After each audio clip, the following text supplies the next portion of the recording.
Hello everyone and welcome to this introductory talk on dog harness sports.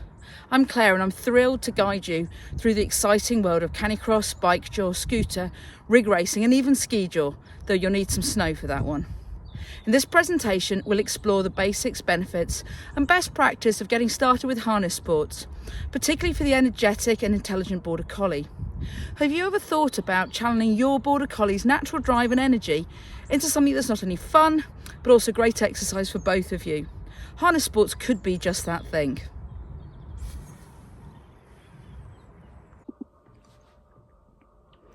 While my main focus in this talk is going to be about the modern harness sports, it is good to understand that canicross and the related disciplines actually stem from the traditional sled dog activities. Historically, people relied on dogs for transportation in snowy regions. Over time, this has evolved into competitive skills like sled dog racing. One of our great dog behaviourists of all time, Ray Coppinger, actually brought a collie into his team of huskies to act as a more biddable lead dog for his 16-dog team.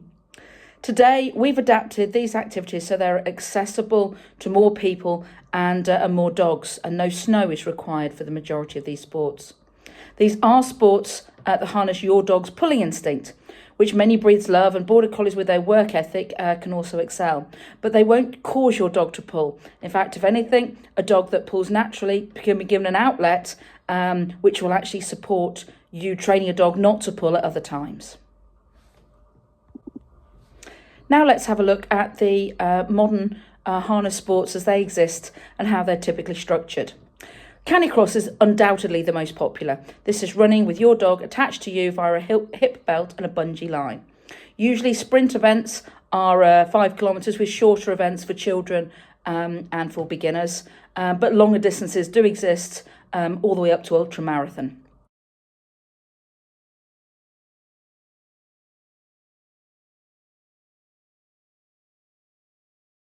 Bikejor, this is where the dog is attached to the bicycle, pulling it up front, again attached with a bungee line. You ride the bike, dog pulls. Races are generally around the 5 kilometre distance, but there are some races that go longer than that.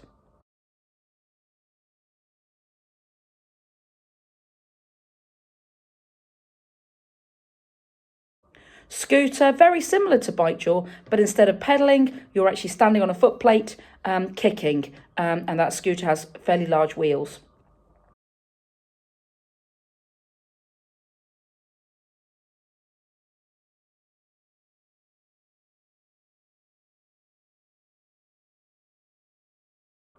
Then we have rig racing. That a rig has got maybe 3 or 4 wheels to it, sometimes called a cart in Europe, and it replaces a sled, so it's sometimes called dry land racing. Typically for dogs, for multiple dogs, 2 to 8 dogs, typically in the UK.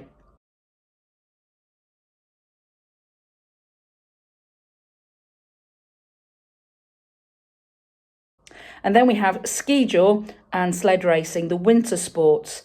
Skijor, cross-country skiing with your dog pulling in front, and sled racing, still the traditional sport where the dogs are pulling a sled on snow, and again between 2 and 8 dogs in competitive sport.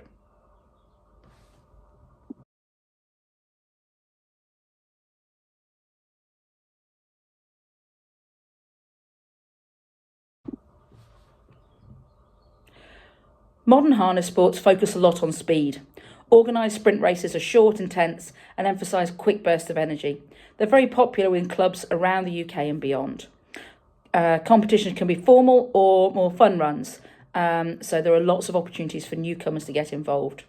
In sprint events, it's really important to warm up your dogs because they're not going to be racing for that long. So we walk or trot our dogs before the race to make sure that the dogs have moved their muscles in a full range of movement. Endurance canicross events are a little bit unique, and it's only the canicross that really holds these sort of events outside of the big races like the Iditarod, which I'm not going to really discuss because those are sort of extreme endurance events. But endurance canicross events Some clubs offer races up to 10 kilometres, sometimes even half marathon and full marathon. And there are some organisations that include ultra marathon events. There are even some canicross races where you've got multi-day events where you and your dog run shorter but still long distances over consecutive days. For Border Collies, these long distances can be quite a good match because of their stamina and mental focus.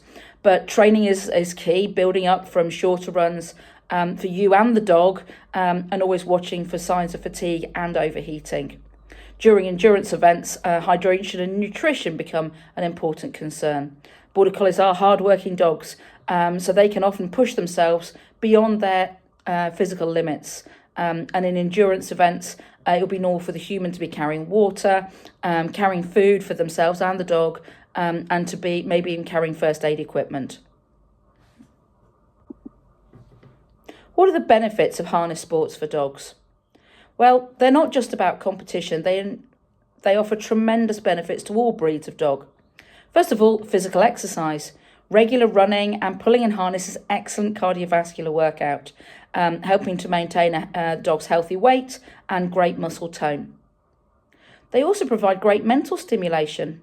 Working in any structured sport taps into a dog's instinct to work, focus on tasks, reduces boredom and destructive behaviours.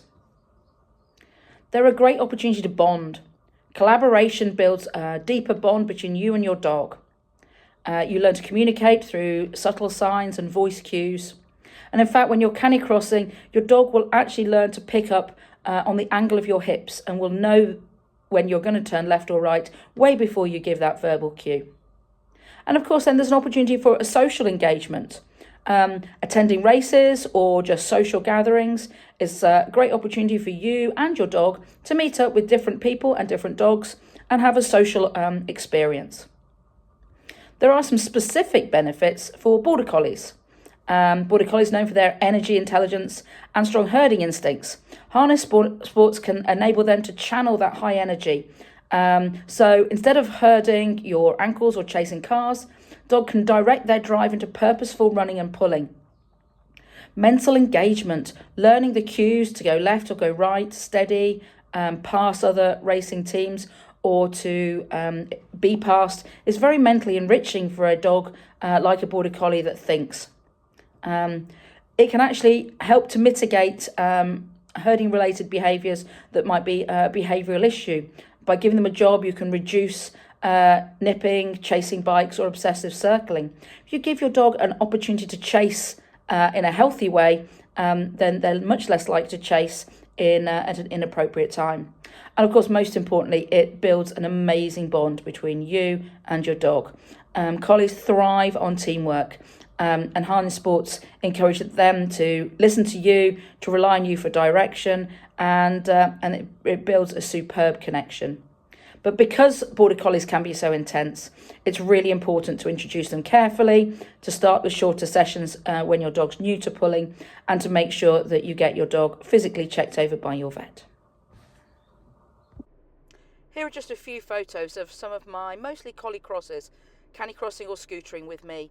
It's an amazing experience to be a team with your dogs in harness sports, and it really develops the bond, and it's so wonderful to see how much they enjoy the sport.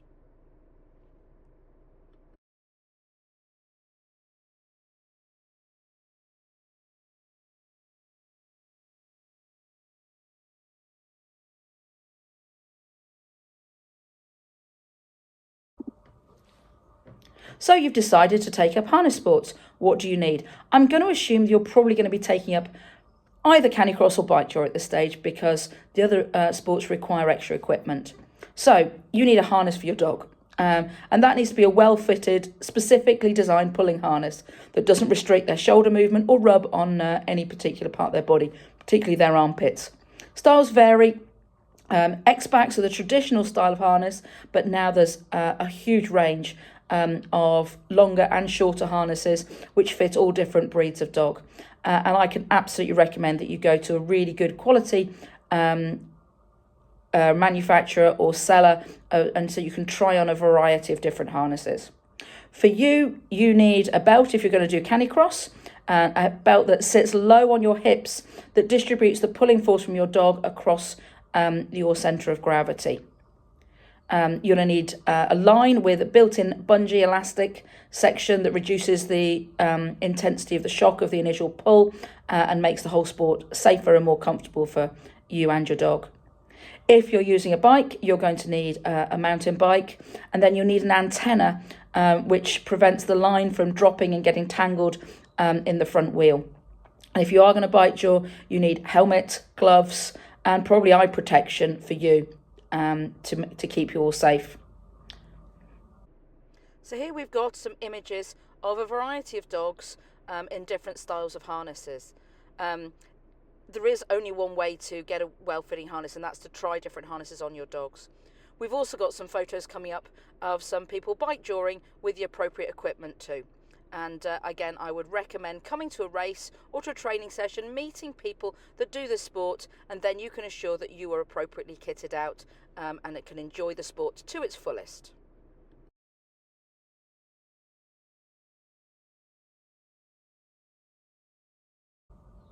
When you start to train for harness sports, you start at a slow pace. You can actually start with your dog in the harness at a walk. Teach your dog to put the harness on and make it a positive experience. Introduce the simple cues like go ahead or go, and you can run to a target. And that's how I would recommend that you start canicrossing or indeed bikejor. So you put out a target, be that your dog's toy or a small food reward where they know it is. You attach you to the dog and you encourage them to run, and they get a reward for running. Very quickly you'll find that they find just the act of pulling really rewarding. Then you can introduce voice cues, and this is an interesting one. The traditional cues for telling left and right are G for right and HOR for left. But these days most people in canicross will use right and left, and that's perfectly fine. There's no need to use the traditional cues.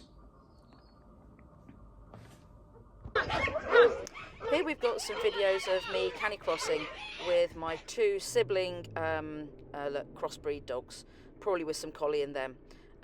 As you can see, we tend to run on cross country, very soft surfaces. This is great for them and great for our skin. You do need appropriate shoes though to be able to have grip in these sort of conditions. And as you can see, these two dogs run beautifully as a pair together. Typically races start on the flat or ideally uphill. Starting downhill is just a little bit scary because the dogs are at their most enthusiastic. And if you've got a pair of dogs that run like these two beautifully in stride, then it's an absolutely magical experience to run with them.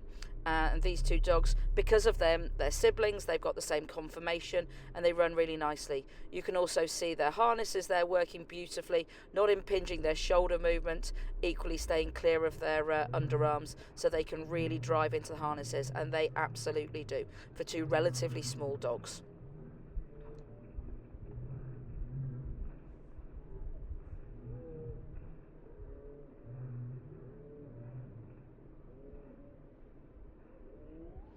Now in this next race sequence, you can actually hear the other dogs on the start line. It's really important to expose your dogs to that experience. It's very exciting on the start line, very exciting indeed.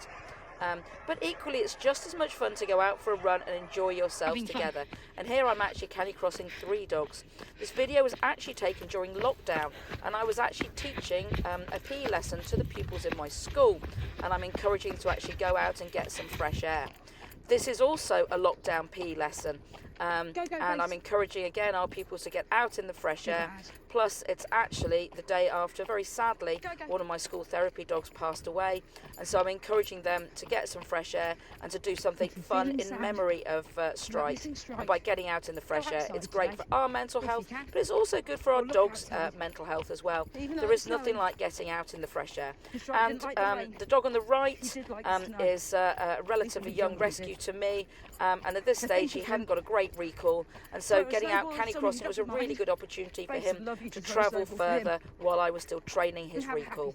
So I would thoroughly recommend that if you take on a new dog as a rescue dog, then absolutely getting canicrossing with them can give them that opportunity to get some distance under their paws while still being safe and on lead.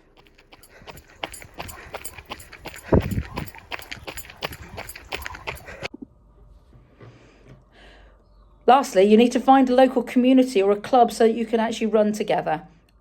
So Facebook is a great source of information about where you might find an online group. There's a Facebook page called Canicross Trail Runners, and they have an interactive map where you can find all your local canicross clubs. Some clubs run large race series. Canicross Midlands, the club that I actually founded, now has a huge race series, but there are also many other race organisations. But you don't even have to race. Just a friendly beginner's run out may well just suit you fine. And you may find that your own running club or indeed your running group may welcome you to canicross with ordinary runners that don't run with dogs at the same time. So this is a social group of friends who are out to bikejor and scooter.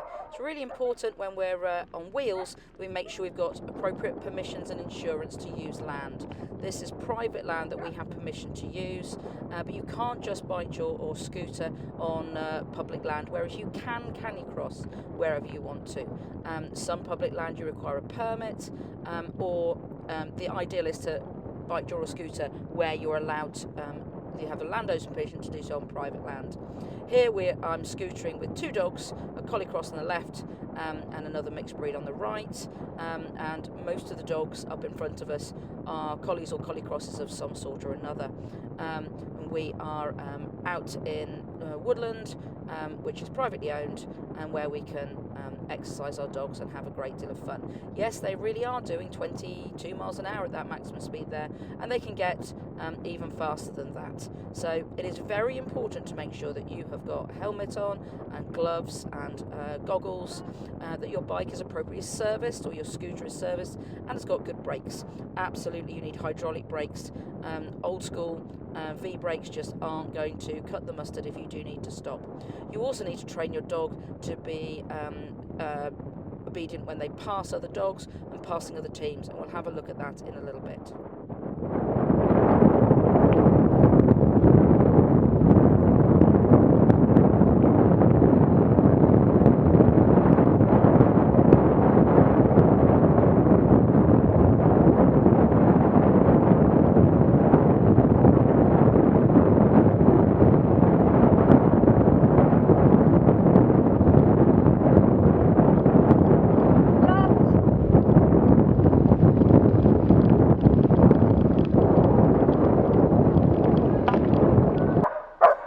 Fancying some really exciting fun, you can absolutely canicross, bikejor or scooter at night.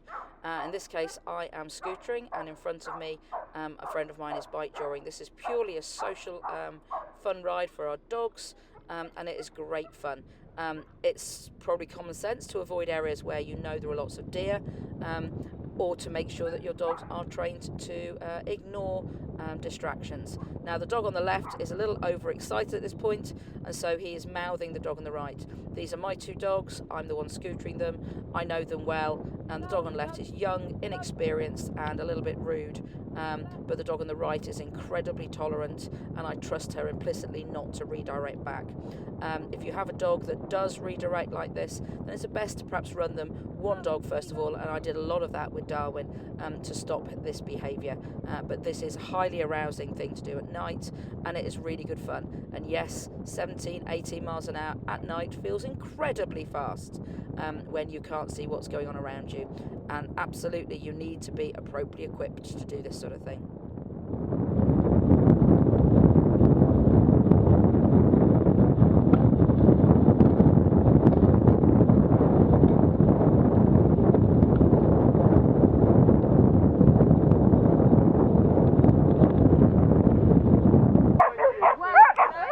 Great idea to meet up with friends to train, and here we've got a training group that are all meeting together. We're going to be practicing some passing.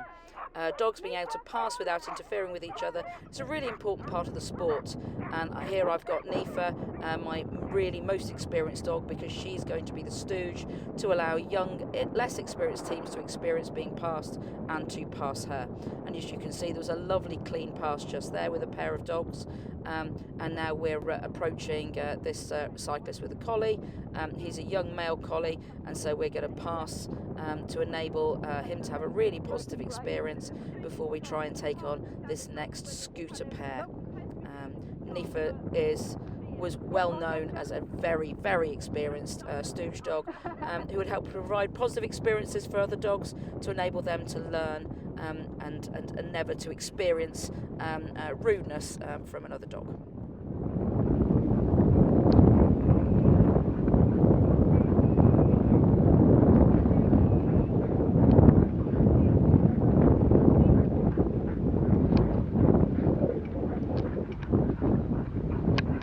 Nifa, go, go, go! Go, Nifa, go, go, go! Go on, Nifa! Go on! Go on! Go on, Nifa! Probably one of the most important things to consider is it safe for you to run your dog in a given location? So first thing we do when we're going to go out canicrossing is warm up ourselves and our dogs. Just getting your body up to a temperature where your muscles are working more effectively will do a world of good in your recovery rate going forwards. Then you want to consider the surface conditions that you're going to be running over. We avoid running on tarmac as much as possible, and certainly never run on tarmac when it's hot.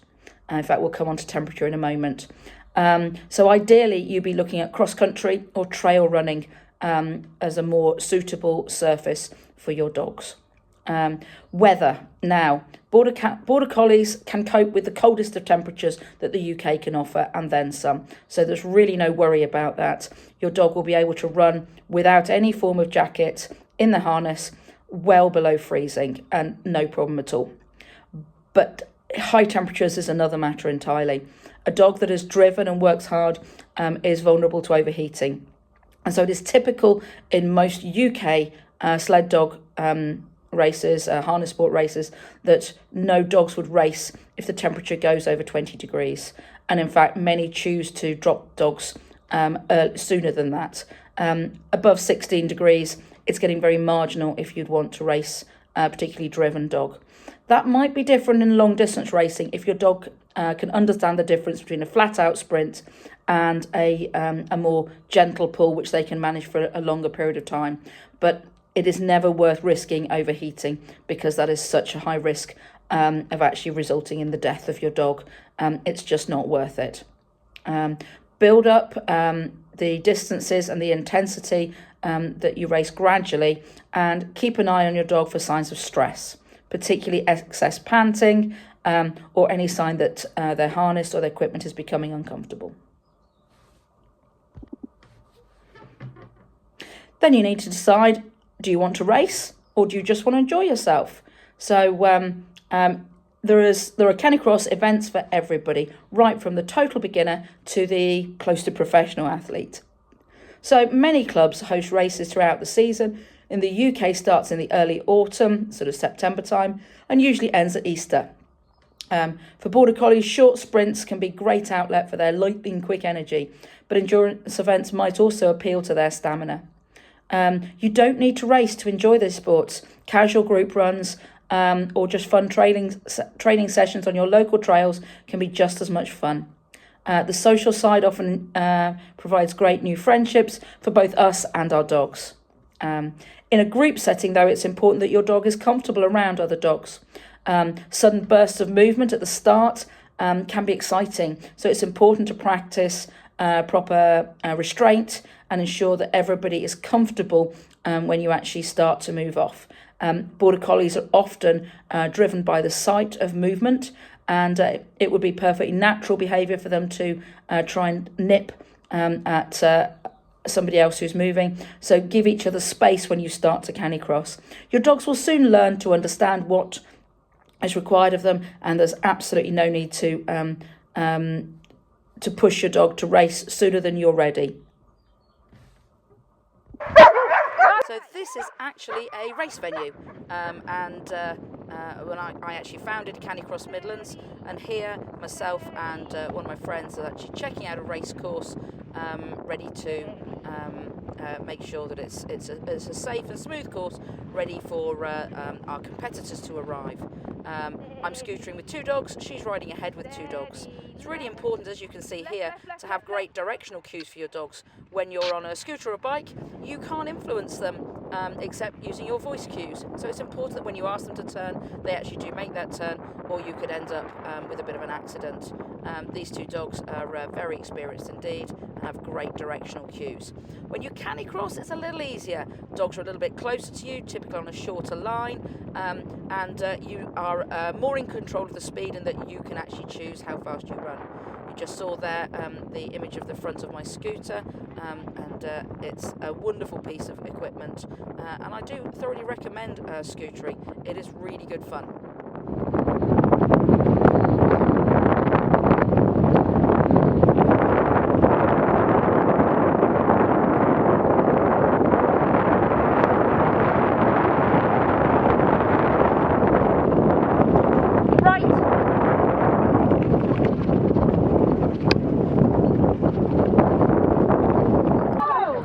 Sports can even take you overseas. This is a series of video clips of my dog scootering at the TSB, the Trophée Sud Bourgogne. 9 races over 7 days at 7 different locations. An amazing experience, and really props the peak of these 2 dogs' race career. At times hitting over 30 miles an hour on incredibly fast trails against some really top flight dogs. We didn't do particularly well. My dogs are much smaller than the big European race dogs, but we had an amazing time, and we returned a stronger and more experienced team. And for me, the most important thing about harness sports is the amazing bond and love that you share with your dogs.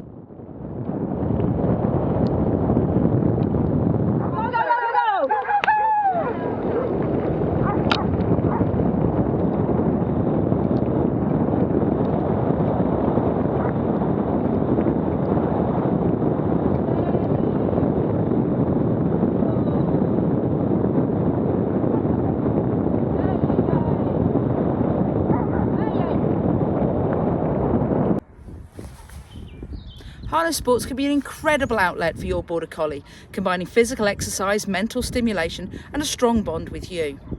Whether you're up for sprints or looking to conquer longer distances, these activities suit a collie's natural abilities and drive. If you're ready to dive deeper, feel free to contact me directly.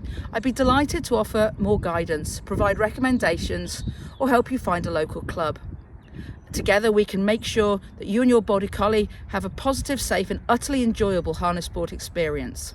In 2026, Chrysalis Canine Canicross will be offering races again at Cannock Chase, and we'd love you to join us. Thank you for watching, and I hope this talk has inspired you to give harness sports a try. Remember, stay safe, start slowly and enjoy the journey together with your wonderful Border Collie partner.